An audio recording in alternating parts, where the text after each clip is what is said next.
बार बार अनेकों बार दिमाग में एक प्रश्न आता है, क्या ये स्थिति आ गई कि मेरा और मेरी पत्नी का तलाक हो जाएगा या मेरा और मेरे पति का तलाक हो जाएगा। क्या ऐसे साइन है, क्या ऐसे कारण हैं जहां पर आप ये पता लगा सकते हैं कि आपका होने वाला है तलाक या नहीं। इस पर्टिकुलर वीडियो में इन्हीं सब मुद्दों को ज़रा चर्चा करेंगे, ज़रा डिस्कस करेंगे। अगर आपके साथ में भी ये स्थितियाँ और परिस्थितियाँ बन रही हैं तो हो सकता है आप दहलीज पे खड़े हों तलाक की। क्या है ये स्थितियां और परिस्थितियां, इसके बारे में हम बात करेंगे। 9 ऐसे साइन के बारे में बात करेंगे जो इंडिकेट करता है कि आपका जो रिश्ता है वो ठीक नहीं चल रहा है और आप तलाक के रास्ते में जा सकते हैं। नमस्कार, आप सभी का स्वागत है ऑनलाइन लीगल एडवाइस में अशोक पांडे के साथ। आज हम जिस मुद्दे पर बात करेंगे बहुत विशेष है, अंत तक ज़रूर बने रहें। सबसे पहली बात नॉर्मल है बट बहुत इंपॉर्टेंट है। शादी हुई, शादी के बाद आप और आपकी पत्नी या पत्नी और आपका पति, आप लोग उस रिश्ते से खुश नहीं हैं। जब खुश नहीं हैं तो ये पहला इंडिकेशन है जहां पर आप ये समझ सकते हैं कि आपका रिश्ता बिगड़ रहा है। दूसरा एक महत्वपूर्ण साइन ये होता है कि जब कभी भी आपका और आपके पार्टनर के साथ इंटरेक्शन हो, जब बातचीत की बात आए, जब आप लोग एक टेबल पे एक साथ बैठे हों या कहीं घूमने के लिए जाएं, तो आपके जो इंटरेक्शन है वो पॉजिटिव ना हो, वो नेगेटिव हो। मतलब आप कहीं अच्छी जगह पे मूवी देखने जा रहे हैं, वहाँ पे आपका तमाशा हो गया, लड़ाई झगड़ा हो गया, छोटी छोटी बात पे आप इतने ज़्यादा हीटेड आर्ग्यूमेंट्स या लड़ाई झगड़ा कर रहे हैं, तो ये सारे जो इंटरेक्शंस हैं वो इंडिकेट करते हैं कि आपका रिश्ता सही डायरेक्शन में नहीं चल रहा है। तो जो ज़्यादातर आपके इंटरेक्शंस हैं वो पॉजिटिव नहीं बल्कि नेगेटिव होंगे। तीसरी महत्वपूर्ण बात यह है कि आप हर बार कुछ ना कुछ रीज़न ढूंढें, अवॉइड करें अपने पार्टनर को। कैसे? जैसे छुट्टियों का समय है, सैटरडे संडेज़ है, लेकिन उसके बावजूद आप अपने पार्टनर को अवॉइड कर रहे हो कि नहीं मुझे तुम्हारे साथ में नहीं जाना, मुझे तुम्हारे साथ में नहीं रहना, या ऐसा नहीं वैसा कर लेते हैं।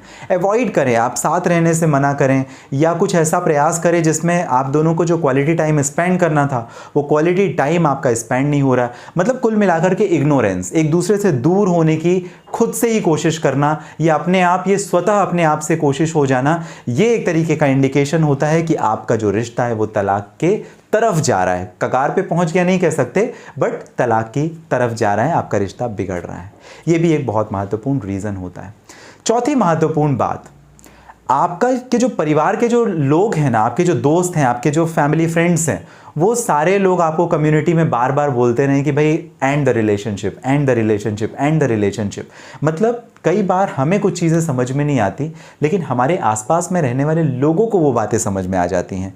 इससे ये होता है कि आप एक पर्टिकुलर पॉइंट पे आने के बाद डिसाइड नहीं कर पाते हो कि आइदर दिस साइड और दैट वे और क्या करना है, लेकिन उनको समझ में आता है, वो आपको बार बार डायरेक्ट कर रहे हैं। आपके परिवार के लोग, आपके दोस्त, आपके जो रिश्तेदार हैं, आपको जानने पहचानने और आपके खास लोग कि एंड द रिलेशनशिप, ख़त्म करो अब, ख़त्म करो अब।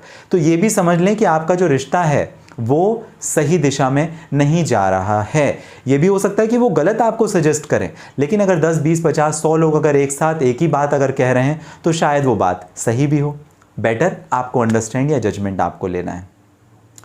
आपके अंदर की जो अगली बात है, पांचवी बात है, वो ये है कि आपके अंदर की आवाज़ आपको बोल रही है कि ये रिश्ता सही दिशा में नहीं जा रहा है, कुछ ना कुछ ऐसा गलत हो रहा है और आपको इस रिश्ते से बाहर आ जाना चाहिए। अब ये बाहर के लोग नहीं कह रहे, ये आपके अंदर की जो अंतर आत्मा है या जो भी है, वो इंसान आपको, आपके अंदर का ही इंसान बोल रहा है कि यार ये बहुत तमाशा हो रहा है, मुझे अब रिश्ते से बाहर आना है। तो ये छठवां साइन हो जाता है, या आपके खुद का जो इंस्टिंक्ट आपको कहना शुरू कर दे। आप अगली बात यह है कि आप और आपकी पत्नी एक रूममेट की तरह रहना शुरू कर दो। मतलब आपके बीच में कोई कन्वर्सेशन नहीं है, बस पढ़े हैं तो पढ़े हैं, खा रहे हैं तो खा रहे हैं, सो रहे हैं तो सो रहे हैं, एक दूसरे की फीलिंग्स, इमोशन से कोई लेना देना ही नहीं है।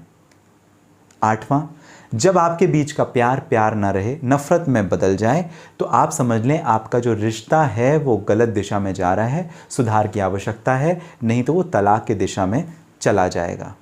और 9वां, जब सब कुछ गलत हो रहा हो, सब कुछ गलत इन द सेंस आप सही भी करने की कोशिश कर रहे हैं लेकिन उसके बावजूद गलत हो रहा है, आप कुछ सुधारने की कोशिश कर रहे हैं लेकिन चीज़ें बिगड़ जा रही हैं। तो ये कुछ 8-9 साइन हैं जहां पर आप समझ सकते हैं कि आपका जो रिश्ता है वो गलत दिशा में जा रहा है और आपके रिश्ते को या कि रिकाउंसिलिएशन या मीडिएशन की या समझाइश की ज़रूरत है। आपको अपने रिश्ते को समय देने की ज़रूरत है, नहीं तो आप तलाक की दहलीज में बहुत जल्दी पहुँच जाएंगे।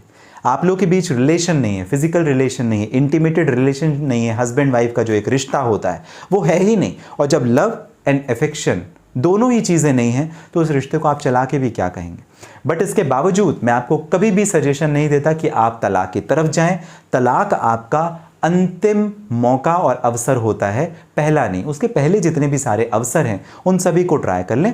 इस वीडियो को बनाने का मेरा उद्देश्य ये था कि अगर आपकी लाइफ में, आपके जीवन में भी ये सारी चीज़ें हो रही हैं, ये सारे के सारे तमाशे हो रहे हैं, तो ज़रा अपने रिश्ते को आप टाइम दें। टाइम देने के बाद जब आपका दिमाग, आपका शरीर, आपकी सारी जो सिचुएशन सर्कमस्टांस है जब यथावत स्थिति में आ जाएं, उस समय आप सही डिसाइड करें कि आपको क्या करना है और क्या नहीं करना है। मिलेंगे अगले वीडियो में, तब तक के लिए आप सभी का धन्यवाद जो कीमती और महत्वपूर्ण समय आपने मुझे दिया। किसी परेशानी के लिए अगर आप करना चाहते हैं बात अशोक पांडे यानी मुझे, इस वीडियो के डिस्क्रिप्शन में डिटेल लिंक है जहां से डायरेक्ट अपॉइंटमेंट बुक करके कर सकेंगे आप मुझे बात। चलिए, स्वस्थ और सुरक्षित रहे, मिलते हैं अगले वीडियो में।